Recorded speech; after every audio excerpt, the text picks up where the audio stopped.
It is 9 a.m. on a Saturday. You have a plan. Today is the day. You are going to finish that project. You are going to write that essay. You are going to start that business plan. You sit down at your desk, you open your laptop, the screen is bright, the document is blank, the cursor is blinking. Blink, blink, blink. And suddenly you feel it, a tightness in your chest, a subtle feeling of unease. Your brain starts scanning for an escape route. I need coffee first, you say. I can't work without coffee. So you get up, you go to the kitchen, you make the coffee. While the water is boiling, you notice a dirty plate in the sink.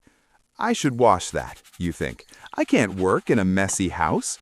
So you wash the plate, then you wipe the counter, then you realize the trash is full, so you take it out. You look at the clock, it is 9:45 a.m. Okay, you tell yourself, I will start at exactly 10 a.m., a clean start. You go back to your desk, you drink your coffee, you wait for 10 o'clock. 10 o'clock comes. You open the laptop again. The cursor is still blinking. The unease is still there. In fact, it is stronger now. I'll just check my email quickly, you say, just to clear my mind. You open your email, then YouTube, then Instagram. You scroll, you watch, you numb yourself. The next time you look at the clock, it is 1 p.m. The guilt hits you like a punch to the stomach.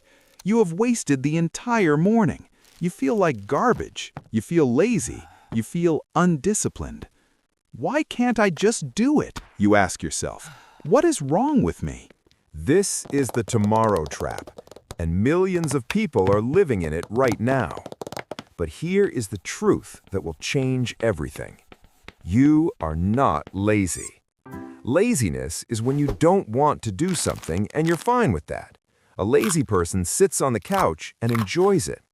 You are not enjoying this. You are suffering. You are stressed. You are guilty. This is not laziness. This is fear. Procrastination is an emotional regulation problem, not a time management problem.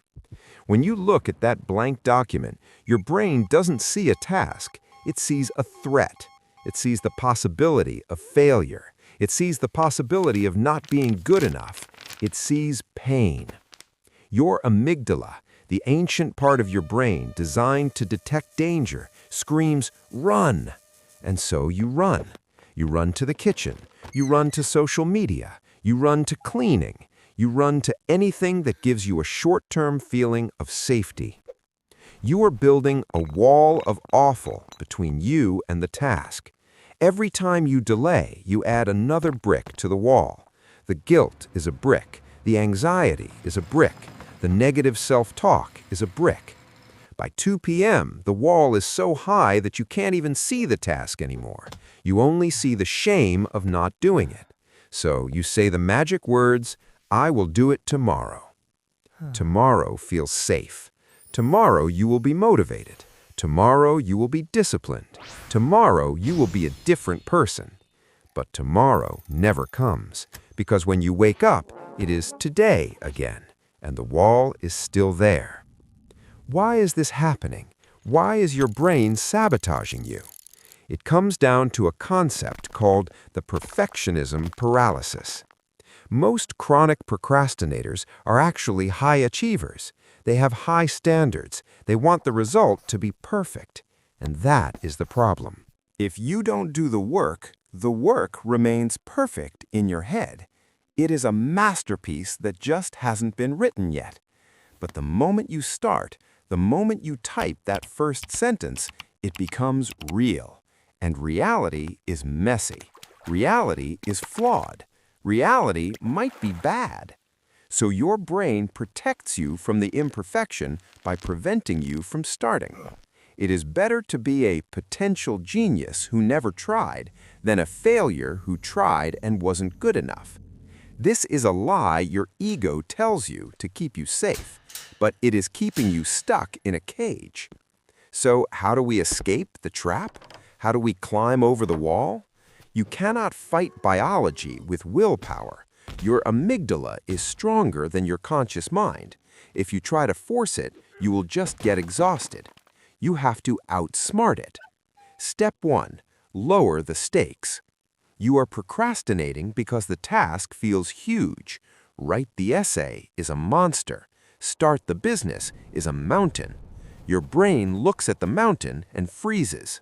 You need to make the task so small, so stupidly easy, that your brain cannot be afraid of it. Don't tell yourself, I'm going to write the essay. Tell yourself, I'm going to open the document and write one sentence, any sentence, even if the sentence is, I don't know what to write. Once you write that sentence, you have broken the seal. You have crossed the threshold from thinking to doing. The monster shrinks. This is the 2-minute rule. If a task takes less than 2 minutes, do it now. Not because it finishes the task, but because it starts the momentum. Step 2. Permission to be bad.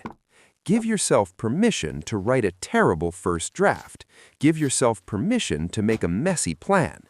Tell your ego, we are not making art today. We are just making bricks. You can fix a bad page. You cannot fix a blank page. When you remove the pressure of perfection, the fear evaporates. It becomes play. It becomes an experiment.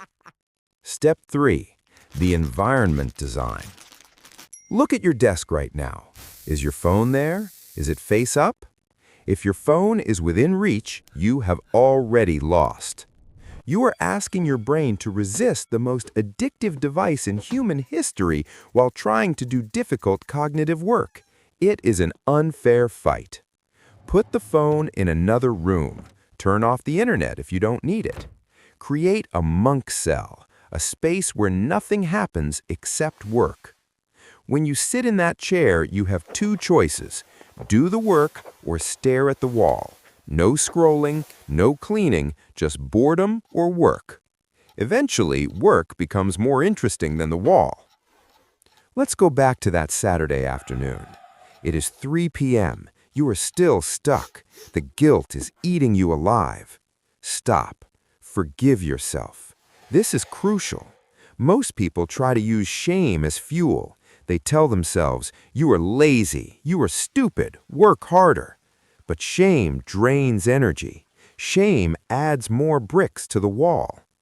Take a deep breath. Acknowledge that the morning is gone. You cannot get it back. But you have now. You don't need to finish the whole project today. You just need to start. Close the tabs. Put the phone away. Open the document. Write one word, then another. Suddenly, the tightness in your chest loosens. The fear recedes. You are in motion. And once you are in motion, you are unstoppable. The tomorrow trap is an illusion. There is no tomorrow. There is only a series of nows.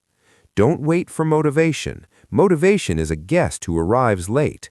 Start working and motivation will catch up with you. The cage is unlocked. The door is open. Step out.